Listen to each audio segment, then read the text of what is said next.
आप सुन रहे हैं नवभारत गोल्ड। तालिबान कैसे बन गया इतना खतरनाक? कैसे बना तालिबान और क्यों ये संगठन इतना खतरनाक है? क्या आपको पता है कि पिछली बार जब तालिबान ने अफगानिस्तान पर कब्जा किया था तो कुछ समय तक लोग उससे खुश थे। बता रही हैं सौमी दत्त। जिन लोगों ने देखते ही देखते पूरे अफगानिस्तान पर कब्जा कर लिया, उनके बर्बर अतीत को याद करते ही पूरे बदन में सिहरन दौड़ पड़ती है। सरेआम कोड़े लगाने से लेकर सिर कलम कर देने तक की सजा देते हुए इनके हाथ नहीं कांपते। कौन है ये लोग? दुनिया इन्हें तालिबान कहती है, जो खौफ और दहशत का दूसरा नाम बन चुके हैं। मगर कैसे शुरुआत हुई इस हथियारबंद आतंकी संगठन की? ये लोग आतंकवादी हैं या फिर आंदोलनकारी? अफगानिस्तान पर अपना कब्जा क्यों चाहते हैं? इन सवालों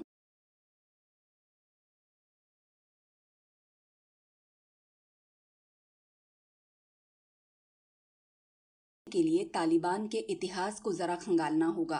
पश्तो भाषा में छात्र को कहते हैं तालिब और इसका बहुवचन है तालिबान। नाम से ही साफ है कि तालिबान संगठन की शुरुआत छात्र आंदोलन के रूप में हुई। पाकिस्तान और अफगानिस्तान के सीमाई इलाके में बड़ी आबादी पख्तून समुदाय की है। 90 के दशक की शुरुआत में अफगान मुजाहिदीन सोवियत सेना को देश से खदेड़ने में कामयाब रहे, लेकिन इसके बाद भी अफगानिस्तान में सत्ता की जंग थमी नहीं। युद्ध से अफगानिस्तान बेहाल हो चुका था। अपराध, भ्रष्टाचार, औरतों पर ज्यादती का बोलबाला था। लंबे समय तक विदेशी ताकतों के कब्जे के चलते पख्तून जैसे विभिन्न समुदायों का अपना इतिहास और संस्कृति गर्त में जाने के कगार पर पहुंच चुके थे। ऐसे समय में पख्तून बहुल कंधार में मोहम्मद उमर ने एक मदरसा खोला। उसी मदरसे से करीब 50 छात्रों को लेकर उनका आंदोलन शुरू हुआ। इसके लिए तालिबान के बैनर का इस्तेमाल किया गया। मकसद था अफगानिस्तान और पाकिस्तान के पख्तून इलाकों में शरीयत के मुताबिक शासन व्यवस्था कायम करना, जहां ना अपराध हो और ना अनैतिकता, सब कुछ कट्टर इस्लामी तरीके से चले। तालिबान की इस कोशिश को बड़े पैमाने पर जन समर्थन मिला। एक तरफ विदेशी ताकतों की दखलंदाजी तो दूसरी तरफ मुजाहिदीन की ज्यादतियों से उस वक्त अफगानिस्तान के लोग त्रस्त और पस्त थे। तालिबानी शासन उनके लिए सपनों जैसा था। पख्तून इलाकों में इसका विस्तार होता गया। किसी भी गलत काम या अपराध करने पर कड़ी सजा दी जाती। इस डर के चलते अपराध एकदम से कम हो गए। अराजकता खत्म हुई। लोगों ने बेखटके कारोबार शुरू किया। औरतों के लिए भी माहौल पहले से काफी महफूज हो गया। युद्ध से छिन्न भिन्न हुए अफगानिस्तान के लिए ये बड़ी राहत थी। लेकिन जल्द ही चीजें बदलने लगी।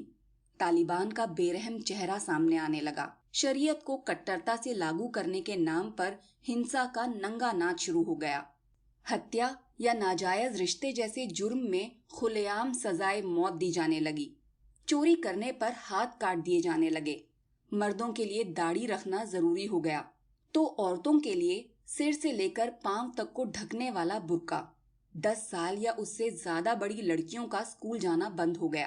टीवी, गाना बजाना, सिनेमा, सबके लिए फरमान आ गया कि ये इस्लाम के खिलाफ हैं। फरमान ना मानने पर कुछ भी सजा मिल सकती थी। कोड़े लगाने से लेकर सजाए मौत तक सब कुछ तालिबान की मनमर्जी पर था। जो कड़ा अनुशासन पहले उसे पसंद आया था, अब वो अफगानी जनता के गले की फांस बनने लगा। दहशत की हदें तब पार हो गईं जब तालिबान लड़ाकों ने शादी के लिए नाबालिग लड़कियों को उनके घरों से उठाना शुरू किया। इधर सऊदी अरब से मिली आर्थिक मदद से तालिबान और बड़ा होता गया। दक्षिण पश्चिम अफगानिस्तान से शुरू करके नए नए इलाकों में उनका शासन फैलने लगा। 1995 के सितंबर में तालिबान ने हेरात पर कब्जा किया। इसके 1 साल के अंदर ही काबुल। राष्ट्रपति बुरहानुद्दीन रब्बानी को बेदखल कर सत्ता पर तालिबान काबिज हो गया। यहाँ बता दें कि रब्बानी अफगान मुजाहिदीन के संस्थापकों में से एक थे और तालिबान के सबसे बड़े नेता मुल्ला उमर भी एक समय सक्रिय मुजाहिद थे, लेकिन अब उनके रास्ते अलग थे और एक मुजाहिद के हाथों दूसरे मुजाहिद का पतन हुआ। तालिबान का धर्मांध और कट्टरपंथी चेहरा दुनिया ने 2001 में उस वक्त देखा जब उन्होंने बामियान में बनी बुद्ध की विशालकाय मूर्तियों को इस्लाम विरोधी बताते हुए बारूद से उड़ा दिया।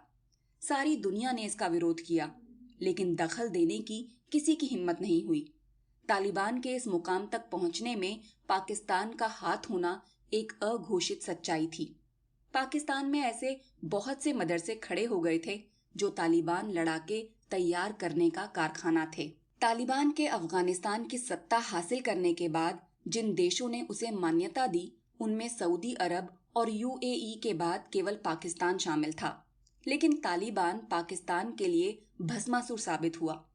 उसने उत्तर पश्चिम अफगानिस्तान में अपने गढ़ से कई बार पाकिस्तान की सरकार को उखाड़ फेंकने की धमकी दी। खैबर पख्तूनख्वा में मलाला यूसुफजई पर तालिबानी हमले ने पाकिस्तान में भी उसकी मौजूदगी के सबूत को और पुख्ता किया। इसके 2 साल बाद जब पेशावर में स्कूल पर हमला हुआ, तो इसमें कोई शुबहा नहीं रह गया कि पाकिस्तान में तालिबान अब एक मजबूत ताकत है।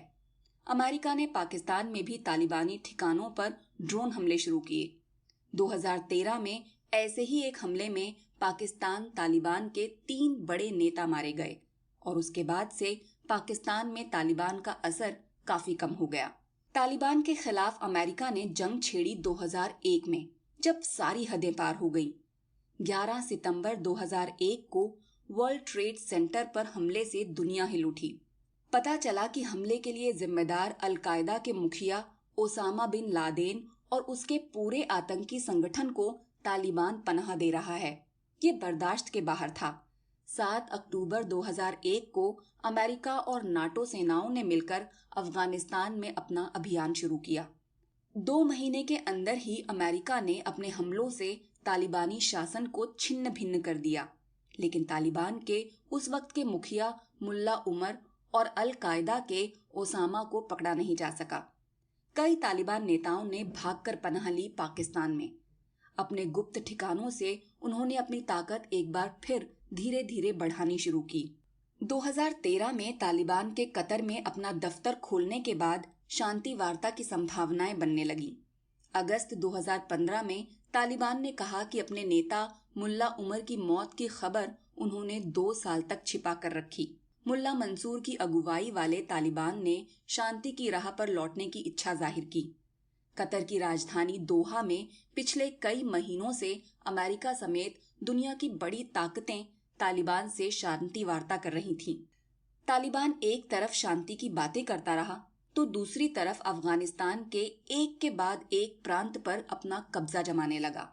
2016 में अमेरिकी ड्रोन हमले में मुल्ला मंसूर के मारे जाने के बाद तालिबान की बागडोर हिब्तुल्लाह अखुंदजादा के हाथों में है। 2018 में तालिबान ने अमेरिका के साथ मोलभाव शुरू किया।